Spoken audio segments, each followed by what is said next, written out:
Vale, si no estoy equivocado, el siguiente es Francisco Rodríguez Sánchez. Paco es investigador predoctoral en formación del programa de doctorado en Lingüística, Literatura y Traducción en la Universidad de Málaga, cuya tesis versa sobre la literatura queer escrita en español, y también es miembro del Instituto Universitario de Investigación de Género e Igualdad de esa misma institución, y además del Grupo de Investigación Andalucía Literaria y Crítica, Textos Inéditos y Recolecciones. Codirige además una tesis, codirige junto a su directora de tesis, ya me extrañaba, la doctora Azucena López Cobo, las jornadas de literatura, género y subversión de la Facultad de Filosofía y Letras, y sin promo, pero mencionándolo, pues también está en el Congreso de Jóvenes Investigadores de la LEF, que se va a realizar este año, junto con Jorge. Ha participado además en congresos nacionales e internacionales sobre esas mismas líneas de investigación, literatura y género, literatura feminista, literatura contemporánea, análisis literario, y en diversas publicaciones y revistas. Y sin más, creo que mucho de esto tiene que ver con lo que viene a plantearnos hoy. Así que, Paco, tienes la palabra. Pues muchísimas gracias, Fran, por la presentación. Gracias también a todo el equipo, a Diolit, a todas las personas que están colaborando para que este congreso salga adelante, y ya encima estamos, ¿no?, en el tercer día. Y bueno, realmente esta comunicación, pues, ¿no?, también dialoga con otras que se han estado dando en este congreso, con esa parte de transiciones en la literatura, aunque también mi autora, pues bueno, vivió, digamos, esa parte de la transición también, ya que en un contexto eminentemente masculino como fue el panorama literario de posguerra y luego de la transición española, la escritora Ana Rossetti irrumpió con fuerza con una obra pues cargada de erotismo y sensibilidad, donde trasladaba su identidad como creadora a la vez que se embarcaba en exponer pues otras cuestiones que no casaban precisamente con el canon. Este trabajo tiene como punto de partida su obra Los devaneos de Erato, de 1980, atendiendo aspectos que hasta ahora han sido desatendidos por otros estudios de análisis literario, relacionados con el empleo de referentes mitológicos como estrategia literaria para trasladar la existencia y el reconocimiento de los cuerpos trans y las relaciones sexoafectivas no normativas o abyectas, en palabras de Butler. A través de la resignificación de mitos grecorromanos o judeocristianos, Rossetti elabora un lenguaje simbólico donde se subvierten precisamente, ¿no?, las nociones tradicionales de género, deseo y erotismo, proporcionando así una plataforma para la manifestación de estas identidades transgresoras desde la década de los 80 hasta ya bien entrados los años 2000. Por lo que, aunque yo me centre en la primera obra, también haré mención a algún poema de obras posteriores. El objetivo principal es poner de relieve la representación literaria de estos cuerpos, muchas veces llamados como cuerpos marcados, monstruosos, marginales, fronterizos, abyectos, cuyas subjetividades y experiencias deben ser estudiadas por las disciplinas filológicas para dotar de valor a todas las manifestaciones culturales, incluidas las no canónicas, exocanónicas o no normativas, con el análisis de los textos propuestos de acuerdo con los enfoques de una óptica feminista transversal y transfeminista. Primero, para dotar de recursos a lectoras que, especializadas o no, deseen acercarse a literatura queer, ya que esta cuenta con bastantes estudios al interior de la narrativa y el teatro, pero todavía falta un poco más que lo hagamos en poesía. Sobre todo con la creación poética de Ana Rossetti, ¿no?, como un discurso de alto valor literario que a su vez configura una voz valiente, activista y comprometida. Asimismo, pues también, ¿no?, pretende un poco seguir avanzando en esto, y bueno, las aportaciones teóricas desde las que yo parto son mayormente filosóficas, aunque hay algunas que también ya se están centrando en realizar análisis literarios desde esta óptica. Y para conocer desde dónde parto, bueno, habría que hablar de esos cuerpos trans en la literatura y de un horizonte teórico y epistemológico que la filósofa Judith Butler dibujó en su ya conocido y citado ensayo El género en disputa, publicado en el año 1990. Desde entonces, la teoría queer se ha expandido por todo el globo e incluso ha permeado en la escena filosófica española, como demuestran, entre otras referencias, la sólida trayectoria de Paul B. Preciado, del que nos habló el compañero Oyer, aunque también, ¿no?, ensayos como por ejemplo los de Elizabeth Duval, después de lo trans, y algunos de estos nombres me remitiré más adelante. Otros debates interesantes se están produciendo en la actualidad acerca de las nuevas masculinidades, de otras feminidades, la heterosexualidad obligatoria, el género fluido o las identidades no binarias. En algunos ensayos como transfeminismos, también el de hombres, género y patriarcado, reflexiones, cuerpos y representaciones, o uno de los últimos, desarmar la masculinidad, los hombres ante la era del feminismo. Respecto al término queer y a por qué yo lo utilizo, ¿no?, siendo tan escurridizo y a la vez polisémico, La definición desde la que yo parto es un posicionamiento consciente, político y epistemológico que llama la atención, y cito, hacia aquellas ficciones de identidad que desestabilizan todas las categorías identificatorias. Como Annemarie Jagos afirmó, queer no es tanto una identidad como una crítica a la identidad, en la traducción de López Penedo. Además, es preciso indicar que tanto la teoría queer como el concepto transgénero no surgieron de espaldas a los problemas planteados por las teóricas feministas, sino que su objetivo no era otro que complementar y expandir los horizontes del feminismo, como luego puntualizó Butler en su obra Deshacer el género. Si luego esto lo trasladamos a los estudios literarios, pues prestaremos atención a aquellos textos que en la forma o en el contenido o en ambas rompan, denuncien y o deconstruyan las aportaciones del sistema heteropatriarcal en cuanto a los géneros, los afectos, los deseos y otras tantas etiquetas, ¿no? Como sobre todo señala en el Cono Sur José Amícola, logrando así una transición que a su vez es epistemológica y cultural. Bueno, para quien no la conozca, Ana Rossetti es el nombre con el que se conoce a Ana María Bueno de la Peña. Nació en Cádiz en el año 50 y desde los 3 hasta los 16 años tuvo una formación religiosa. Esta formación católica luego fue aprovechada por la propia autora en futuros poemarios, como veremos, aunque más que practicar la fe, como ella decía, era algo más bien accesorio, ¿no?, a su creación literaria. Pese a la atmósfera represora de aquella época, la escritora ha declarado que desde bien niña sí que tuvo acceso a distintas lecturas, sobre todo a lecturas que eran escritas por mujeres o bien tenían a las mujeres como protagonistas. Ya en el 68 se traslada a Madrid, capital en la que vivió pues sus luces y sus sombras, puesto que hay que tener en cuenta que todavía seguía vigente la ley sobre peligrosidad y rehabilitación social que tantas consecuencias luego tuvo para la comunidad LGTB. El conjunto de su obra tiene una amplia gama, ¿no?, de registros y de géneros. Ha combinado sobre todo la poesía, como pueden ver en pantalla, con también el género narrativo, siempre cargado de erotismo, esteticismo y culturalismo, sin olvidar libros para niños y también un libreto para ópera. También hay que destacar que se le ha otorgado la Medalla de Plata de Andalucía por el conjunto de su obra y es miembro de la Comisión Asesora del Centro Andaluz de las Letras, de la Consejería de Cultura de la Junta de Andalucía, entre otras distinciones y participaciones. Y bueno, ¿por qué Los devaneos de Erato? ¿Por qué esta obra? Pues dentro de su trayectoria me he centrado en escoger estos poemas que han sido calificados por Carmen Medina Puerta como un aterrizaje literario inesperado en plena movida madrileña. En una entrevista en 2018, dentro del curso de poesía Una forma de resistencia, admitió lo siguiente: Los devaneos de Erato tuvo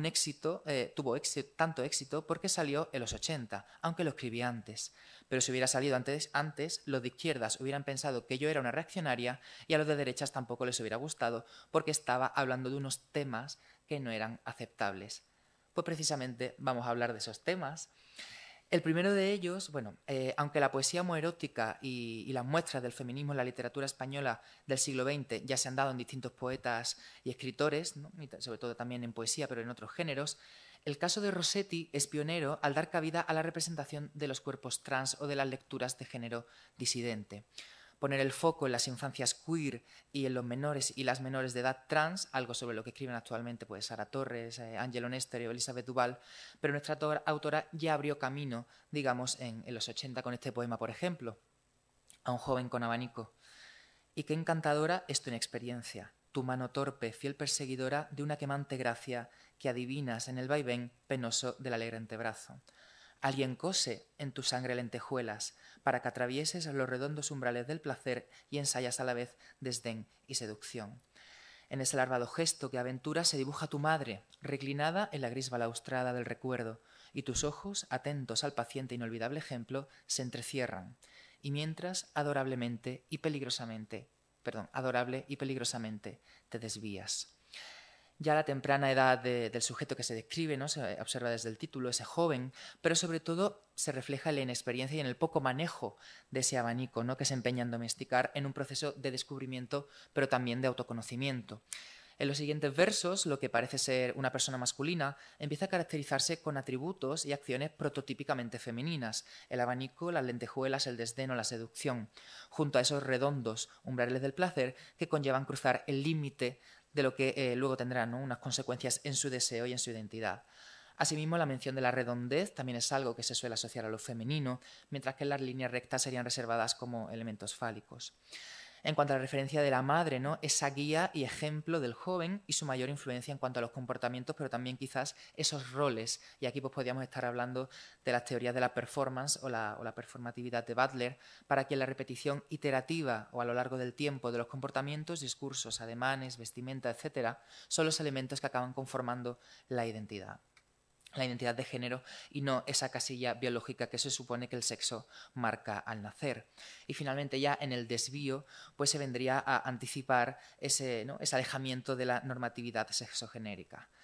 Ana Rossetti es uno de los mejores ejemplos de aquellas mujeres que han logrado manifestar estas voces subversivas desde una óptica externa dentro de la literatura española para cuestionar así los parámetros de normalidad impuesta. La investigadora Adriana Bonato se ha centrado en realizar un análisis queer sobre la multiplicidad de máscaras que puede llegar a emplear el sujeto lírico disidente, a la hora sobre todo de hablar de deseo e identidad, ya que, cito, en ocasiones se desprende de los anclajes genéricos sexuales estables para dar lugar a una voz fronteriza y ambigua, pero impresionantemente erotizada, que es un poco el recurso que utiliza Ana Rossetti y que también se observa en este poema, Jardín de tus delicias, donde, entre otras cosas, y no lo voy a leer por falta de tiempo, pero sobre todo lo que se intenta hacer, ¿no?, a través de los elementos vegetales que se van sucediendo, es trazar una prosopografía de un personaje que oscila en el espectro del género. Además, ella utiliza, ¿no?, o lo he querido aquí representar a través de tiresias. Primero con la mención del gladiolo como un elemento fálico al que yo poético practica sexo oral. Luego los pezones descritos con la metáfora de los limones desde una caracterización femenina para después seguir enumerando otros elementos corporales que no tienen una marca de género concreta. La oreja, la leche, los muslos, hasta llegar a un punto de unión e identificación con la otredad, puesto que esos pétalos mojados del yo son las flores del tú, y hay, digamos, una mismidad y reconocimiento con la otredad que puede y debe interpretarse desde ese deseo no normativo. Esos cuerpos que son como flores ya fueron descritos también por Luis Cernuda en 1931 en Los placeres prohibidos. Y volviendo al poema, lo que queda claro es que el deseo descrito no está encorsetado en los límites heteropatriarcales y se efectúa un deslizamiento hacia lo queer que permite hacer visibles e incorporar los cuerpos y las subjetividades que se han anclado en la ambigüedad y en la frontera, y que a su vez desafían las estructuras binarias de la inteligibilidad identitaria, como señalan Gallardo y Picayo. Al fin y al cabo, apoya también Butler, el cuerpo es eminentemente un campo político. Y bueno, también un poco, ¿no?, este demonio que utiliza luego en Disforia Mundi Polve Preciado para ilustrar la que es su obra, ¿no? El siguiente poema, y este también pasa un poquito más rápido, se titula A Sebastián Virgen. Realmente no está, reconociendo a un personaje trans en él, pero lo que sí que quiero destacar es que en estos versos se han conjugado dos divinidades de orígenes mitológicos distintos para narrar una historia de amor imposible, en la que el mártir, en este caso San Sebastián, ejerce el papel pasivo, mientras que el arquero divino va en su busca y es caracterizado con la simbología fálica de sus flechas, que a su vez es un elemento que une ambos relatos. Asimismo, la mención de los elementos corporales, la espalda, la sangre, el vientre, contienen una alta carga erótica. Una constante en la poesía de Rossetti, que emplea elementos mitológicos para recrear y crear a su vez nuevas connotaciones. Como digo, aunque no se describe un cuerpo trans per se, los atributos de ese San Sebastián pasivo están asimilados a la corporalidad femenina, en términos sobre todo de la virginidad, que también es un tema sobre el que habla bastante Ana Rossetti, ya en los 80. Desde esa siempre virgen hasta el acto de desflorar o inseminar el vientre, de manera que dota de mayor ambigüedad a la representación que ya venía siendo bastante andrógica de este santo dentro de lo que es la historia del arte, ¿no?, de los pasados siglos. Lo podéis ver en los cuadros de Perugino o de Guido Reni, uno de 1495 y uno de 1615 respectivamente. Sin embargo, no es la primera escritora que ha erotizado y ha, digamos, subvertido el relato de San Sebastián, ya que en el siglo XIX pues, también encontramos otros ejemplos. Oscar Wilde se inspiró en su figura para escribir el poema La tumba de Keats. Luego, Antonio de Hoyos y Vinén también publicó El martirio de San Sebastián en 1917, que era una novela protagonizada por un joven andrógino, o Tennessee Williams en 1958 con su obra teatral De repente, el último verano, cuyo misterio, ¿no?, el misterio de esta obra, gira también en torno a la muerte de un tal Sebastián.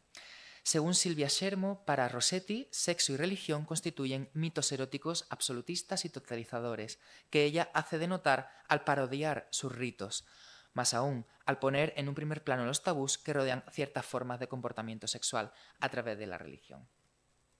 Y ya en último lugar, siguiendo esta estela, me voy a detener en la composición de los pubis angélicos, que en este caso está incluido en otra obra, posterior en Devocionario, concretamente en la sección In conspectu angelorum, en presencia de los ángeles, que dedica a la actriz conocida en aquel entonces como Vivi Andersen, la actriz Viviana Fernández, referente trans en nuestro país y modelo también de la disidencia durante la etapa de la transición.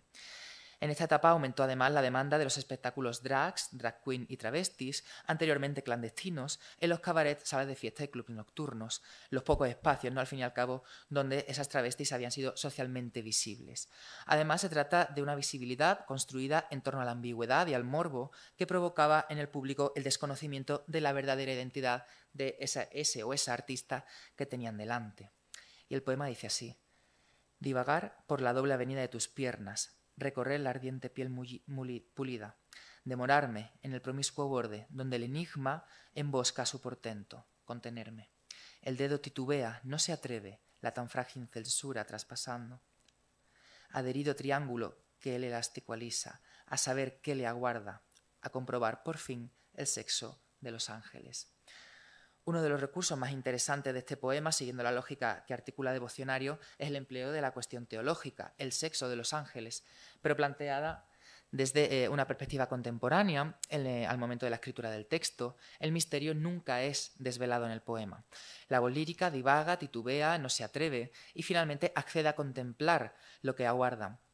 pero se sugiere más que se revela. El carácter ambiguo es el propio objeto de deseo, efecto que he buscado conscientemente por la autora, que casa a su vez pues, con un tono desenfadado. Enigma y borde son dos palabras muy asociadas a las personas trans en la literatura, tanto en la académica como en la creativa. De hecho, Carmen Medina Puerta localiza una de estas dos palabras, concretamente la de enigma, a la altura de 1977 en la columna semanal de Francisco Umbral, titulada Diario de un snob, en el periódico El País, donde describía a la actriz Viviana Fernández del siguiente modo: conozco a Vivi Andersen, transexual, malagueña, utilizando los dos gentilicios, que me mira muy de frente a los ojos desde esa mirada. Esa es otra criatura, rubia y de sexo incógnito, que pasa de hombre a mujer y de mujer a hombre durante la danza, un nuevo laberinto del sexo. Citando a Preciado, quienes son identificadas como disidentes de género viven abocadas definitivamente a la frontera, forman parte de la frontera del sistema y esa experiencia del borde es la que les hace perder un lugar estable de reconocimiento y por ende también de su cuerpo, ¿no? También lo que podríamos hablar en este caso como las paratopías que menciona Dominique Meguenot. A su vez, la voz poética señala el borde como la antesala carnal a descubrir la genitalidad que se esconde bajo la ropa interior, el misterio del sexo de estos seres que, a pesar de haber sido tan duramente perseguidos y castigados, son elevados a la categoría de figuras celestiales en el caso de Rossetti, ¿no? Como si ella misma hubiera leído el fragmento de Umbral y luego le hubiera querido dar una vuelta para dignificar a esos cuerpos.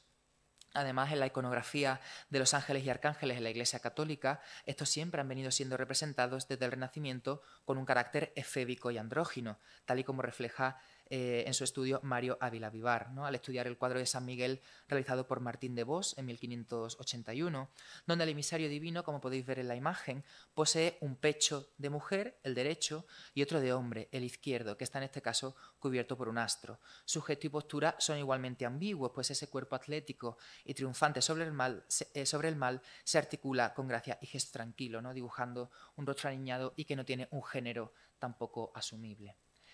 Y ya para concluir,